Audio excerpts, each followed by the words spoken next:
Olá, bom dia, primeiro ano. Vamos começar aí mais uma aula de história. Hoje, então, nós vamos dar continuidade à questão da expansão marítima. Hoje a gente vai falar, então, um pouquinho sobre a descoberta do Brasil, a divisão dessas terras, né, descobertas, no caso a América. E vamos falar também sobre a iniciativa de outros países com relação aqui a nossa colonização americana. Então, bora começar. Primeiramente, vamos fazer aí a correção dos nossos exercícios. Eu sei que as nossas apostilas acabaram de chegar ontem, estão disponíveis para vocês lá na nossa escola.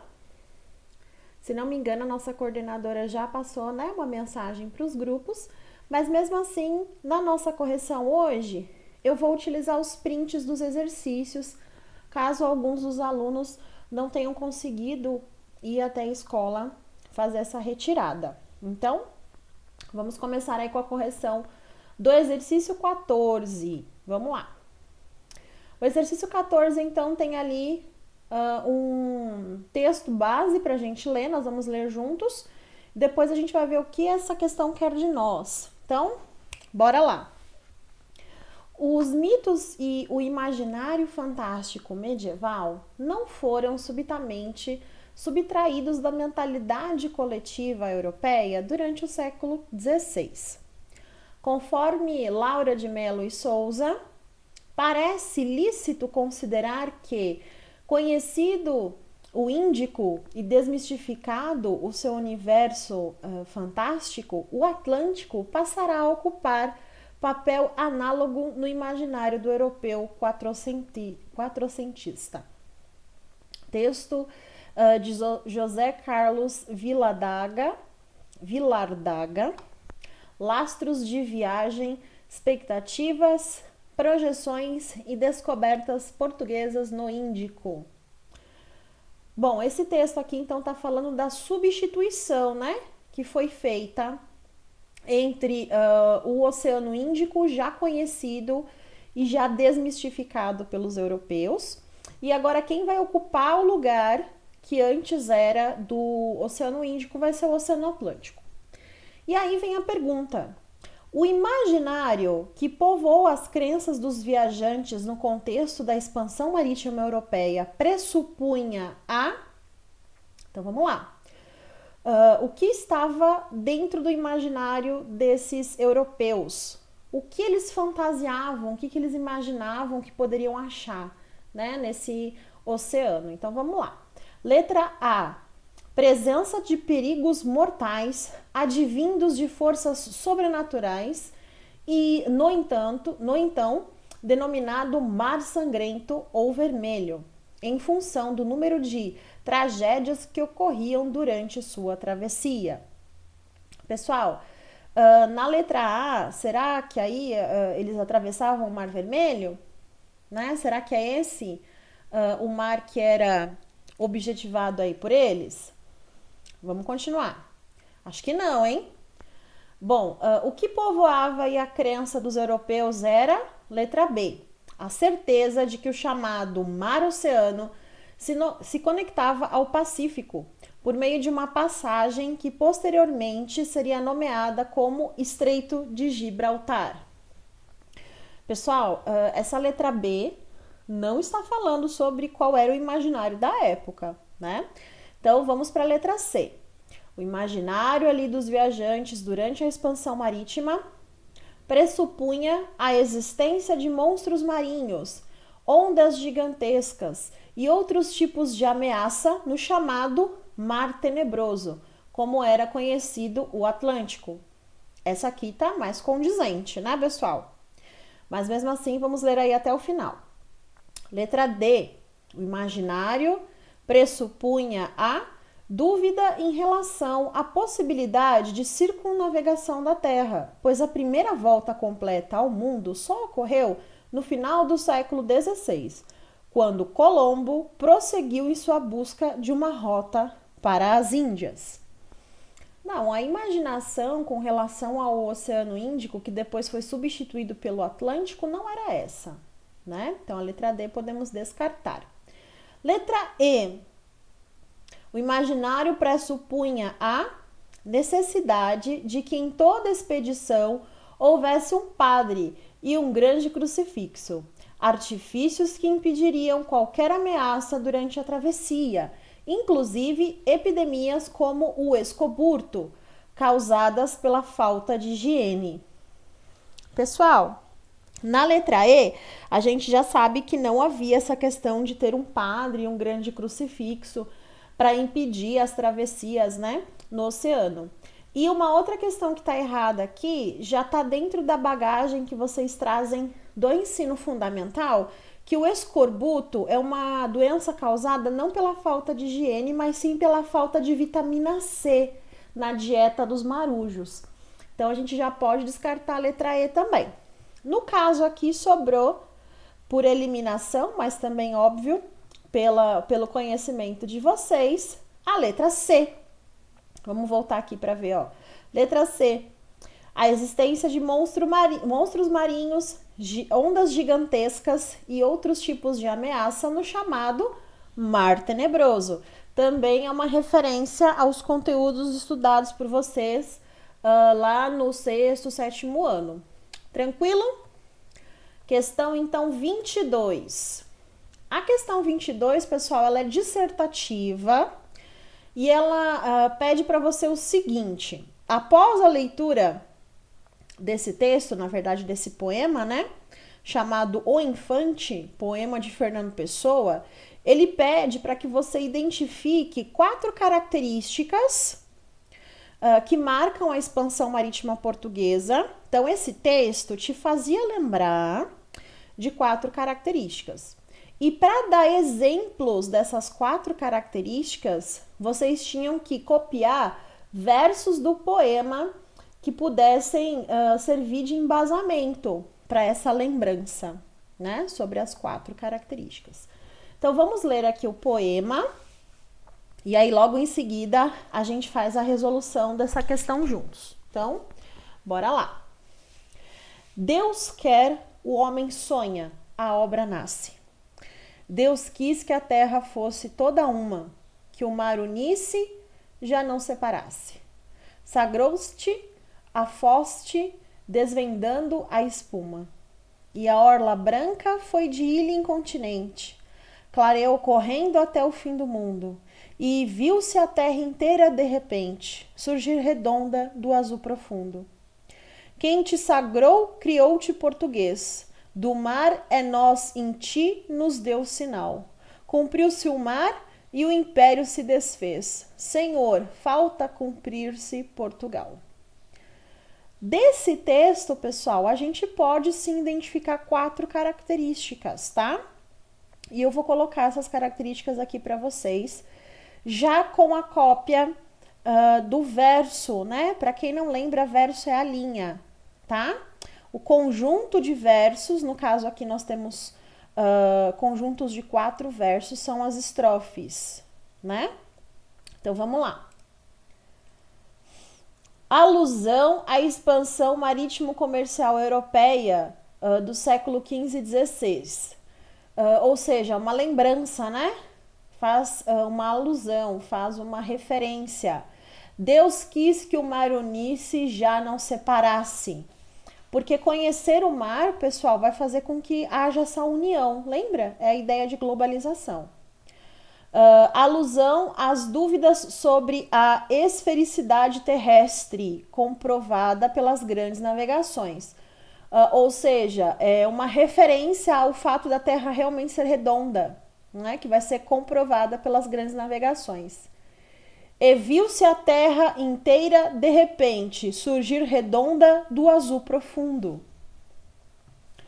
Alusão à primazia de Portugal nos grandes descobrimentos, ou seja, uma referência ao pioneirismo português. Quem te sagrou, criou-te português. Quem te sagrou, criou-te português. Ou seja, quem te elevou, né, ao conhecimento humano, quem te sagrou foram os portugueses. alusão ao descobrimento do Império Ultramarino Português no Oriente, as Índias, principalmente em favor dos holandeses. O que isso significa? Uma referência à ideia do descobrimento desse império que o Portugal vai construir e depois que os holandeses irão construir, que é uma questão que a gente vai se aprofundar um pouco mais hoje. Vejam a estrofe. Cumpriu-se o mar e o império se desfez, né? Só para quem não se lembra, os holandeses, a gente vai falar sobre isso hoje, eles eram colônia espanhola, né?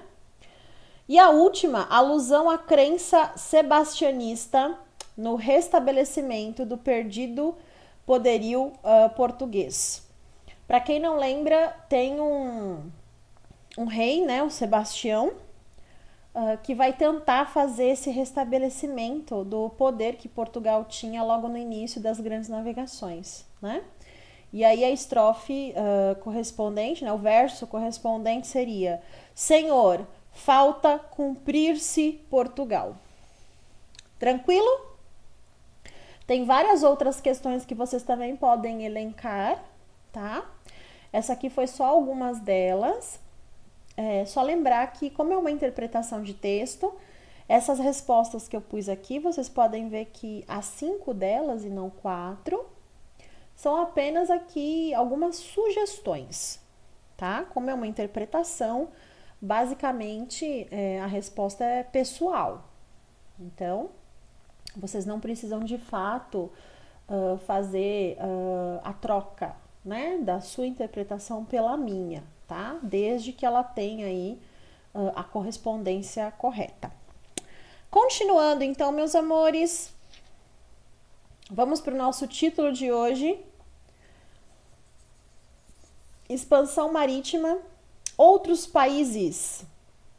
Não só quais outros países vão fazer a expansão marítima, mas também vamos falar um pouquinho aqui dessa divisão, né, entre Portugal e Espanha. Então, bora lá. Vamos ver aqui, pessoal, a primeira questão, que é sobre o que vai levar, né, esses países a fazer essa expansão marítima também, né, os outros países da Europa. Uma das coisas que vai fazer com que os outros países acabem tomando a decisão de povoar outras terras, não só a existência de ouro, né, constatado pela Espanha, mas também essa divisão que foi feita por Portugal e Espanha, como se não houvesse nenhum outro país no mundo, né?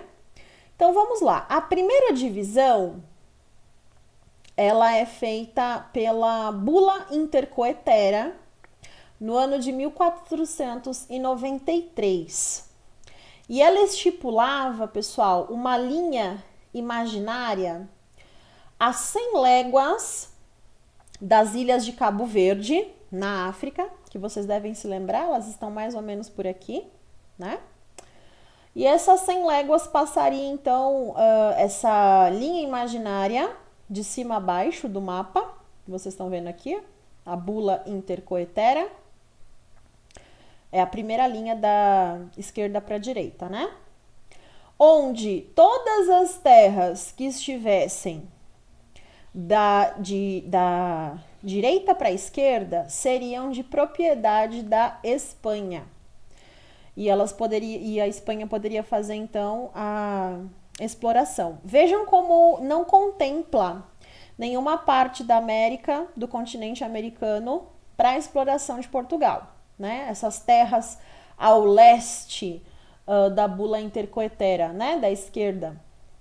Perdão, da esquerda. Não contempla nada, né? Da América. Vocês estão vendo ali, né? A parte da direita. Tudo da América está à esquerda, que são as terras a oeste, que pertenceriam à Espanha, de acordo com a Bula Intercoetera.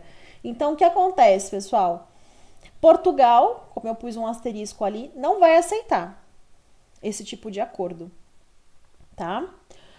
O Tratado de Tordesilhas, Tratado de Açores e Tordesilhas, vai ser assinado um ano depois, em 1494, e ele fazia a mesma coisa, né? Uma linha imaginária que vai ser traçada, mas agora com a distância de 370 léguas das ilhas de Cabo Verde para a esquerda, né? Em direção ao oeste. Então vejam que aqui a gente já tem um pedacinho do Brasil, que vão ser as terras pertencentes à Espanha, ou perdão, a Portugal, né? O restante seria então possessão espanhola. O que acontece? Portugal aceita essa divisão, principalmente porque o comércio de especiarias não estava tão forte assim nesse momento, mas pelo Tratado de Tordesilhas, ele ainda está dentro do acordo, né? Para vocês entenderem melhor por que esse acordo foi aceito por Portugal, eu trouxe esse mapa. Esse mapa grandão aqui, ele mostra lá a localização de Cabo Verde, bem próxima à África. E aí tem algumas colocações aqui que eu queria falar com vocês, né? Vejam que essa linha verde, que é a bula intercoetera, ela foi proposta pelo Papa Alexandre VI, que era espanhol. Então, muitos acreditam que ele induziu essa bula intercoetera, né, esse recorte, esse acordo, para favorecer a Espanha. Como os espanhóis tiveram a recusa de Portugal, eles então deram só esse pedacinho aqui, né, ó. Esse pedacinho que é o Brasil aqui, que é o segundo tratado, que é o Tratado de Alcáçovas, e Tordesilhas, né? Por causa das linhas aqui utilizadas, né? Vocês podem ver que na horizontal a gente tem a linha do tratado, na horizontal e na vertical. Então vejam, toda essa parte branca que vocês estão vendo aqui, da linha de Alcáçovas para baixo e da linha de Tordesilhas para a direita, são terras que Portugal vai explorar. Então vejam que a Índia, né, e as ilhas aqui asiáticas estão dentro disso, dentro das terras que Portugal exploraria. Então eles aceitaram por essa razão. O domínio espanhol que vocês estão vendo aí é tudo em amarelo. Também essa linha que está bem à direita, aqui essa linha vermelha que vocês estão vendo, que pega um pedacinho aqui desse território russo, se não me engano, um pouquinho da Austrália aqui também, é espanhol, né? Então, em amarelo são as terras que o domínio espanhol exploraria. Então, é só para deixar bem claro, Portugal aceita receber só essa partezinha aqui da América, porque tecnicamente ela ficou com a exploração de toda a África, né? De toda a Índia e de parte da Ásia, que era da onde eles traziam as especiarias. Então, o comércio ainda estava ruim, pessoal, mas isso significava que a Espanha abria mão desse comércio das especiarias, tá? E que agora eles explorariam o continente americano. Tudo bem até aqui? Então, fatores aí, né, que levaram a aceitação do Tratado de Tordesilhas, mais conhecido, né, como Tratado de Tordesilhas, mas na verdade são dois tratados, né, ó. O mais famoso deles, Tratado de Tordesilhas, e depois o não tão famoso assim, Tratado de Alcáçovas. Esse nome é difícil de falar. Que também vai delimitar, tá? O império aí de as terras, né, de atuação. Tranquilo? Bora entender o que aconteceu aqui com os outros países. Bom, esse primeiro retrato que vocês estão vendo aí em cima à direita é o nosso famosíssimo Pedro Álvares Cabral. Então, lá por volta de 1500, vejam que foi bem depois, né, dos tratados. A gente vai ter a primeira expedição que, na verdade, pessoal, não tinha a intenção de vir aqui para a América, tá? A primeira expedição, a de Pedro Álvares, né, a primeira vez que ele saiu, na verdade tinha intenção de chegar nas Índias, né? Ele tinha intenção de fazer o périplo africano. E qual era a intenção? Os portugueses queriam intervir na Índia. Eles queriam conquistar e fazer da Índia a sua colônia. Então, o Pedro Álvares Cabral, inclusive, ele tinha aval do rei, do Manuel, no caso, né, Dom Manuel. Ele tinha um aval para conquistar a Índia politicamente através dos presentes, né? Ele veio com caravelas abarrotadas de presentes, né, para tentar comprar os marajás indianos. E se isso não desse certo, ele podia fazer a conquista militar, né, através das armas. Então, na verdade, o objetivo de Pedro era esse, tá? A história nos conta que houve acidentalmente o desvio da rota. E Pedro Álvares Cabral acabou no dia 22 de abril avistando terra. A primeira porção de terra que ele avistou foi o que ele nomeou de Monte Pascoal, por estarmos ali, né, por volta da época da Páscoa. E a terra na qual ele aportou, nós chamamos aí de, ele nomeou, né, de Ilha de Vera Cruz. Até uns primeiros momentos ele realmente acreditava que havia chego na Índia, mas depois de fazer o reconhecimento do território, não teve como, né? Ele entendeu que ele não estava nas Índias. Há um outro fator também para que a gente discuta, né? É o caso da carta de Pero Vaz de Caminha, né? Porque a carta de Pero Vaz de Caminha, ela faz a descrição das características da terra aqui do Brasil muito detalhadamente, né? E isso nos faz indagar sobre a seguinte questão: realmente a expedição de Pedro Álvares foi para o Brasil de forma casual? Realmente foi um acidente de percurso? Ou a causa foi realmente intencional? Pedro Álvares Cabral, a mando do rei Dom Manuel, realmente estava vindo para a América, né? E toda essa história do desvio acidental seria só uma desculpa. Nós temos aí essa indagação sobre o, abre aspas, achamento, né? Descoberta do Brasil. Muitos historiadores hoje, pessoal, questionam essa ideia do descobrimento do Brasil, porque é sabido que o Colombo havia chego em terras novas há 8 anos atrás, né? Em 1492. Então, nós temos essas duas ideias, né? Aqui, realmente, a chegada do europeu no Brasil foi totalmente casual, né? Embora não haja documentos, embora não haja provas documentais, né, que confirme esse envio oficial da esquadra brasileira às Índias. Não existe esse documento que prove que realmente Pedro Álvares estava indo para a Índia, né?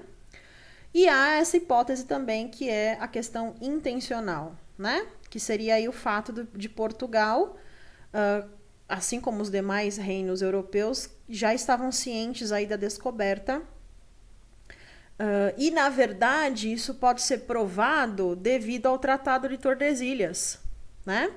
Porque se os portugueses não sabiam, vejam bem, se os portugueses, vou voltar lá para o slide para vocês verem, se os portugueses não sabiam da existência da América, por que então contestaram a bula intercoetera proposta por Alexandre? Porque, vejam bem, a bula intercoetera contempla as terras da Índia. Assim como depois do Tratado de Alcáçovas. Agora saiu. Por que então contestar? Fica essa dúvida, né? Por que fica essa dúvida, pessoal? Por que não podemos realmente afirmar? Porque, como eu falei para vocês, não há documentação. Não há documentação da expedição para a Índia e não há documentação que comprove a vinda de Dom Pedro para o Brasil, né? Para a América. Tranquilo? Eles foram muito bons, né? Cobriram bem os rastros aí. Outros países na América, o chamado avanço tardio. Pessoal, vários outros países vieram para a América, tá? Em vários momentos. Nós falaremos de 3 que são bastante importantes para a construção da história do Brasil, de um modo geral, e para a história da América também. Então, primeiramente, nós temos que deixar bem claro que o fator que fez com que os países europeus saíssem de maneira tardia, né, para suas explorações, foram os conflitos internos que alguns países estavam passando, né? Podemos falar da Inglaterra, por exemplo, a Guerra das Duas Rosas e a formação, né, do absolutismo na Inglaterra. Então a Inglaterra estava focada em outras questões. Na França e na Holanda, por exemplo, que são os outros 2 países dos quais nós falaremos, nós temos outras razões, né? Por exemplo, na França a gente tem as guerras religiosas, que são instabilidades políticas, né? Assim como na Inglaterra. Na Inglaterra também a instabilidade política e, no caso, também financeira, né? Que a guerra traz gastos.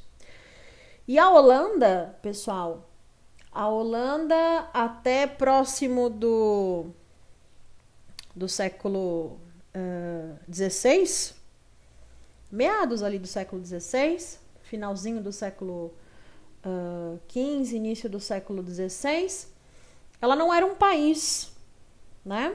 A Holanda, para aqueles que não se lembram, ela era colônia espanhola. Já falei isso no começo da aula.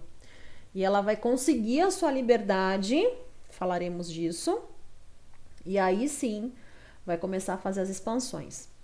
Bom, falando um pouco da Inglaterra, nós temos 3 grandes homens que vieram para cá, tá? Coloquei o retratinho deles aí para vocês, só para ilustrar. Por quê, pessoal? Por quê? Porque retratos também são fonte histórica. E se você reparar no estilo da vestimenta, no estilo das barbas dos homens e também dos acessórios que eles usam, você consegue identificar a época na qual esses homens vieram para cá. Então vamos lá. Na Inglaterra, a gente tem o primeiro. Pelo nome vocês já conseguem ver, e também pela fisionomia dele, que ele não é inglês, né? Ele é italiano. Então, daí vocês já entendem que a Inglaterra tinha o conhecimento de que a Itália estava passando pelo Renascimento e que por essa razão conhecia ali, né? Conhecia algumas questões sobre ciências náuticas que a Inglaterra ainda não conhecia. Esse homem é o Giovanni Caboto, que em inglês, ele vai ser citado, é o John Cabot. Giovanni Caboto vira John Cabot, lá na Inglaterra. E ele é um navegador responsável por explorar o litoral da América do Norte, tá? Depois nós temos um homem muito famoso, o segundo retrato, vejam que eu estipulei respectivamente, Francis Drake. Francis Drake é extremamente famoso. Ele era um pirata. E aí a gente já consegue identificar que ele é do início da era elisabetana, tá? Do início. Porque a Elizabeth, ela vai acabar optando pela pirataria, lembra? Ela vai acabar adotando os piratas, transformando-os através de cartas de perdão em corsários, e esses corsários vão atacar os navios espanhóis que voltavam da América abarrotados de ouro, prata e pedras preciosas. E é com esse dinheiro que a Elizabeth vai construir a sua marinha. E é com esse dinheiro que a Inglaterra vai ficar famosa pela sua marinha também. E o último, vocês podem ver que já tá ali no finalzinho da era elizabetana, a gente chama de Era de Ouro, né? Vocês podem ver que a fisionomia dele lembra muito William Shakespeare, que é da mesma época, de Elizabeth I. E esse homem é o Walter Raleigh. Raleigh, posso estar pronunciando errado, né? Detalhes. Ele inaugura a primeira colônia lá na América do Norte, que é a colônia em honra à sua rainha, a rainha que nunca se casou, a rainha virgem, Elizabeth I. E por isso ele dá o nome de Virgínia para essa nova terra, né? Para essa colônia dessa nova terra. Cabe ressaltar aqui, pessoal, né? Uma questão também que já é trazida por vocês aí na bagagem, que essa primeira tentativa não vai dar certo, né? Então, o Walter, ele vai sim inaugurar a primeira colônia, mas essa colonização mesmo inglesa não vai dar certo. A gente só vai ver uma colonização inglesa forte, de fato, um pouco mais pra frente. Tranquilo? Próximo na lista, pessoal, a França. A França, como vocês podem ver, ela também vai apelar ali, né, pro Giovanni Verrazzano. O Giovanni Verrazzano, perdão. O Giovanni Verrazzano, ele também, assim como Jacques Cartier, também vai fazer a navegação litorânea, né, aqui na América. E a França, ela vai um pouco além, tá? Vai ter um momento em que a França vai invadir o Brasil, vai se situar ali, principalmente no Rio de Janeiro, né? Que é uma questão também que vocês já viram, que o Rio de Janeiro ali, uma grande parte da organização arquitetônica é baseada na capital, Paris, né? Capital da França. E aqui os franceses vão fazer duas colônias, que é a França Antártica e a França Equinocial, que vão ser duramente reprimidas e derrotadas pelas forças portuguesas, né? Coloquei também ali, gente, o retratinho de cada um deles, né? Do Giovanni e do Jacques, no caso Jacques, né? Holanda. A Holanda, como eu disse, após a emancipação aí da Espanha, ela vai estar numa situação muito bacana. Por quê? Nesse momento que a Holanda consegue a emancipação, é porque lá na Espanha e em Portugal está acontecendo o que nós chamamos de União Ibérica. O que é isso, né? O rei de Portugal, Sebastião, não casou, não tinha herdeiros. E nós damos ele como morto, já que ele sumiu numa batalha, né? Como não tínhamos herdeiros, o parente mais próximo é o próprio rei da Espanha, Felipe. E ele assume o trono português. Consequentemente, une-se os territórios da América. Então, Portugal passa a ser território espanhol, assim como o Brasil também passa a ser colônia espanhola. E nós viveremos algum tempo aí sobre essa ideia da União Ibérica, né? União dos países da Península Ibérica. Muito provavelmente, essa política de unificação deu uma enfraquecida ali no poder que a Espanha tinha sobre a Holanda, já que agora ela tinha ali mais territórios para tomar conta, e a Holanda consegue fazer a sua independência, né? Então, o que a Holanda faz? Como são muitos territórios, ela começa a invadir algumas colônias que são aí pertencentes aos ibéricos. Então, por exemplo, eles vão invadir o Nordeste brasileiro, e aqui ficarão se não me engano, 20 anos, né, lá no Nordeste brasileiro. E isso vai causar depois lá no Brasil a insurreição pernambucana, né? Na África, eles vão invadir muitos lugares.